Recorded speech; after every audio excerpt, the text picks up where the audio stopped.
મિત્રો, આજે હું આપ સર્વને એક મનોવૈજ્ઞાનિક વાર્તા કહેવાનો છું. આ વાર્તાનું શીર્ષક છે 7 દેડકા.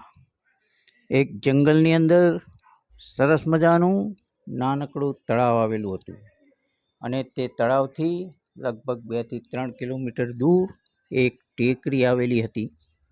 તળાવની અંદર 7 દેડકા રહેતા હતા. આ 7 દેડકા એક દિવસ ટેકરીને સામે જોતો જોતો વિચાર કરે છે કે આપણે પાણીમાં તો સરસરાટ ફરીએ છીએ, જમીન પર પણ ઝડપથી કૂદકા મારીને ઘણે દૂર સુધી જઈ શકીએ છીએ. શું આપણે પેલી ઊંચી ટેકરીની ટોચ પર પહોંચી શકીએ ખરા? ચાલો ને આપણે પેલી જે ટેકરી દેખાય છે તેની ટોચની ઊંચાઈ સુધી પહોંચીને જોઈએ તો ખરા કે આપણામાંથી કોણ એવું બળ્યું છે કે જે તે ટેકરીની ઊંચાઈ સુધી પહેલાં પહોંચી જાય. આમે 7 દેડકાઓએ નિશ્ચય કર્યો કે હવે પછીના આવતા રવિવારે આપણે બધા આ કામ કરીશું અને આપણી હરીફાઈની જાણ પણ બધા પ્રાણીઓને કરીશું, જેથી કરીને આપણને હરીફાઈમાં આગળ વધવાનો ઉત્સાહ રહે. દેડકાઓ તે ડ્રાઉં ડ્રાઉં અવાજ કરીને આખા જંગલમાં જાહેર કરી દીધું કે આવતા રવિવારે અમારી દેડકાઓ વચ્ચેની એક હરીફાઈ ગોઠવાઈ છે. જેને જોવી હોય તે હરીફાઈનો આનંદ લેવા માટે અને અમને પ્રોત્સાહન આપવા માટે આવી શકે છે. હવે રવિવારનો દિવસ આવ્યો. દેડકાઓએ તળાવની બહાર જમીન પર એક રેખા તૈયાર કરી હતી અને એક સસલાને તૈયાર કર્યું હતું કે જે તેમને હરીફાઈની શરૂઆત કરાવવાનું હતું. બધા જ દેડકા એ રેખા ઉપર ચાલવા અને દોડવા માટે તૈયાર થઈને બેઠા.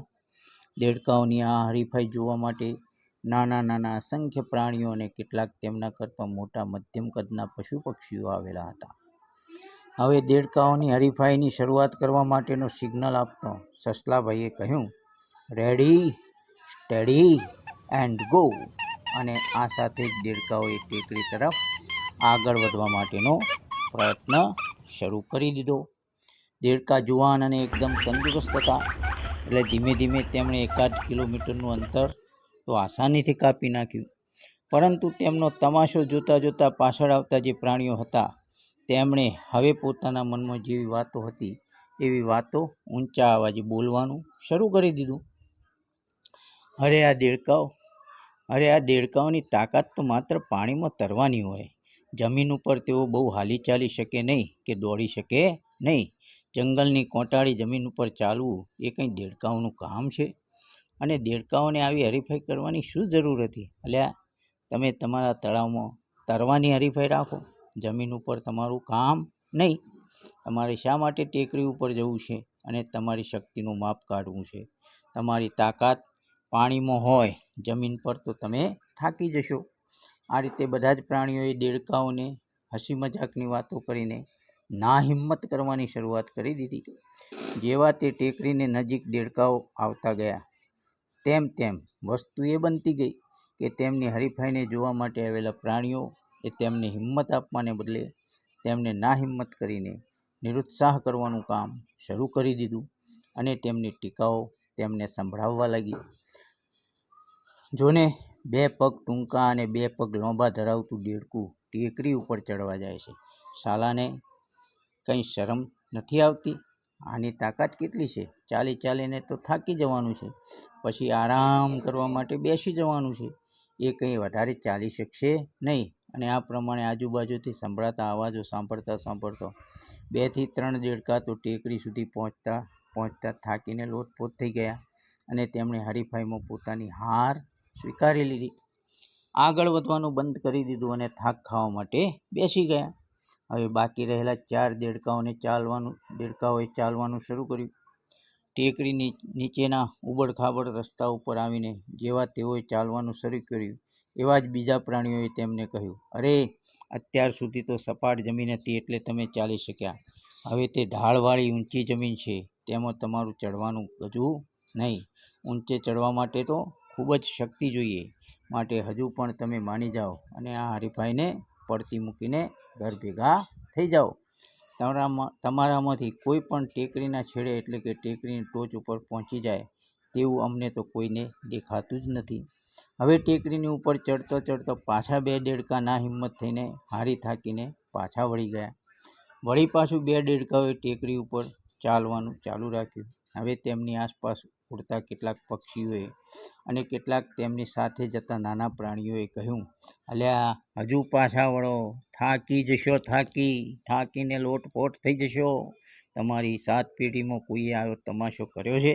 તમારામાંથી એકાદનું મૃત્યુ થશે તો અમે ઉપાધિમાં મુકાઈ જઈશું. કોઈ કહેશે કે ભાઈ તમે બધાએ દેડકાઓને ખાલી ખોટા હેરાન કરીને મરાવી નાખ્યા, આવી હરીફાઈ જોવા જવાની શું જરૂર હતી?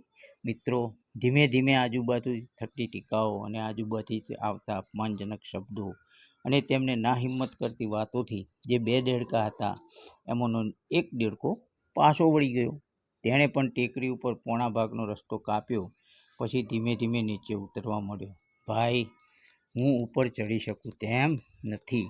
અને આશ્ચર્ય એ વાતનું થયું કે જે છેલ્લો એક દેડકો વધ્યો હતો એ દેડકાએ ધીમે ધીમે કરીને પણ તે ટેકરીની ઊંચાઈના છેડે જવાનું પોતાનું સ્વપ્ન પૂરું કર્યું. પછી તો બધા જ પ્રાણીઓ તે વિજેતા દેડકાને અભિનંદન આપવા માટે ભેગા થયા અને તેમની જે શંકા કુશંકાઓ હતી તે તેમની સમક્ષ રજૂ કરી.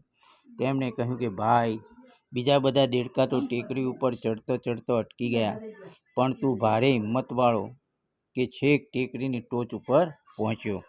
અમારા માનામાં આવતું જ નથી કે તું આ રીતે ટેકરીની ટોચ ઉપર પહોંચી શકે.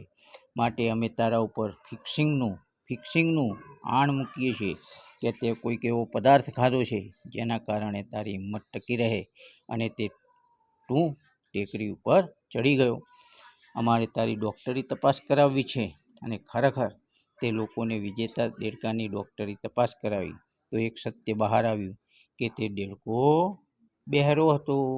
તેના કારણે આ લોકોના અવાજ તેને સંભળાતા જ નહોતા અને આ રીતે જ તે પોતાના ધ્યેયને પ્રાપ્ત કરવામાં સફળ થયો હતો. કારણ કે તેણે હતાશાભરી, નિરાશાભરી, નાહિંમત કરનારી વાતોને સાંભળી જ નહોતી. એટલે પોતાના ધ્યેય સિવાય બાકીની કોઈ વસ્તુ તરફ તેનું ધ્યાન જ ખેંચાયું નહોતું. એટલે તે પોતાનું સ્વપ્ન સિદ્ધ કરવામાં એટલે કે ટેકરીની ટોચ ઉપર ચડવાનું સ્વપ્ન સિદ્ધ કરવામાં સફળ થયો. મિત્રો, આ જ વાત એક મનોવૈજ્ઞાનિક સત્યને રજૂ કરે છે કે જ્યારે તમે ઊંચાઈ પર જવા માગતા હો કે વિકાસની પ્રક્રિયા કરવા માગતા હો ત્યારે તમારા માર્ગમાં તમને નાહિંમત કરનારા, તમારી ટીકાઓ કરનારા અને તમારા કામને ઓછું આંકનારા ઘણા લોકો તમારી હિંમતને તોડવા માટે પ્રયત્ન કરતા હોય છે.